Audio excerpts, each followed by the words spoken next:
नमस्कार साथियों, मैं आर.के. निराला सर भाषा की पाठशाला भाग 74 में आप सबका हार्दिक अभिनंदन करता हूं, स्वागत करता हूं। दोस्तों, बिहार सरकार द्वारा स्वीकृत वर्ग 10वीं की हिंदी पाठ्य पुस्तिका गोधुली भाग 2 में एक कविता है, एक वृक्ष की हत्या। और इस कविता के कवि हैं कुंवर नारायण जी। एक बात मैं आपको बता दूं, इस पुस्तिका में कुंवर नारायण जी के विषय में विशेष बातें नहीं लिखी गई है। ऐसे जो मुझे जानकारी है और पुस्तक में दी गई है उसके अनुसार कुंवर जी प्रकृति प्रेमी हैं। ये प्रकृति के विषय में सोचते हैं और संवेदनशील रहते हैं। इनका जन्म 19 सितंबर 1927 ईस्वी को लखनऊ में हुआ था, जो उत्तर प्रदेश में पड़ता है, यानी उत्तर प्रदेश की राजधानी है। इनकी कुछ प्रमुख रचनाएं हैं, जैसे चक्रव्यूह, परिवेश, हम तुम, अपने सामने, कोई दूसरा नहीं आदि। तो साथियों, आइए हम नजर दौड़ाते हैं कविता एक वृक्ष की हत्या पर। तो कविता है, अब की घर लौटा तो देखा वह नहीं था, वही बूढ़ा चौकीदार वृक्ष, जो हमेशा मिलता था घर के दरवाजे पर तैनात। पुराने चमड़े का बना उसका शरीर, वही सख्त जान, झुर्रियोंदार खुरदुरा तन्ना मैला कुचैला, राइफल सी एक सूखी डाल, एक पगड़ी फूल पत्तीदार, पाँव में फटा पुराना जूता, चरमराता लेकिन अकड़ बलबूता, धूप में बारिश में गर्मी में सर्दी में, हमेशा चौकाना अपनी खाकी वर्दी में, दूर से ही ललकारता कौन, मैं जवाब देता दोस्त, और पल भर को बैठ जाता उसकी ठंडी छांव में।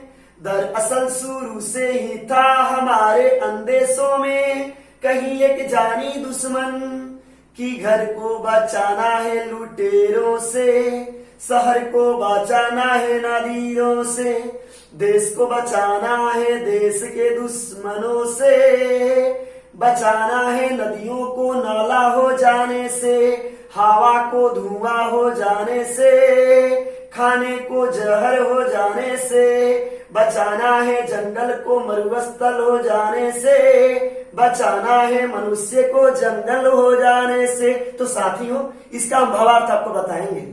इस कविता के माध्यम से कुंवर नारायण जी बताना चाहते हैं कि एक दिन मैं जब घर वापस आया तो मैं अपने दरवाजे पर एक बूढ़ा वृक्ष को देखता था। वह वृक्ष जो था, बूढ़ा होते हुए भी हमारे घर का चौकीदारी करता था।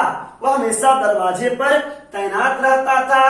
वह पुराना हो चुका था, उसके छाल भी पुराने हो गए थे, उसके सर पर कुछ पत्तियां थी, मालूम पड़ता था कि वह टोपी है। उनकी एक डाली सूख गई थी जो राइफल जैसी प्रतीत होती थी, और वह फटा पुराना जूता, यानी उसकी जड़ें जो थी, सोले जो थी, वह दिखाई दे रही थी। और वह अकड़ कर अपने बलबूता पर धूप में, बारिश में, गर्मी में, सर्दी में हमेशा चौकाना रहकर अपनी खाकी वर्दी में हमारे घर की पहरेदारी करता था।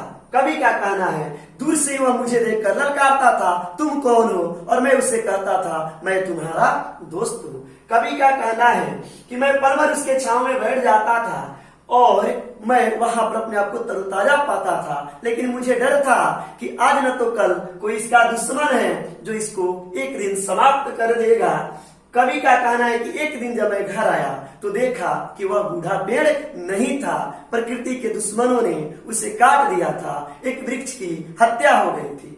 यहाँ पर कविवर एक संदेश हमें देना चाहते हैं कि आप अपने घर को लुटेरों से बचाइए, आप अपने शहर को नादिरों से बचाइए, आप देश के दुश्मनों से बचाइए, आप नदी को नाला होने से बचाइए, आप हवा को धुआं होने से बचाइए, आप खाना को जहर होने से बचाइए, आप जंगल को मरुस्थल होने से बचाइए, और सबसे बड़ी सबक कि आप इंसान को जंगल होने से बचाइए।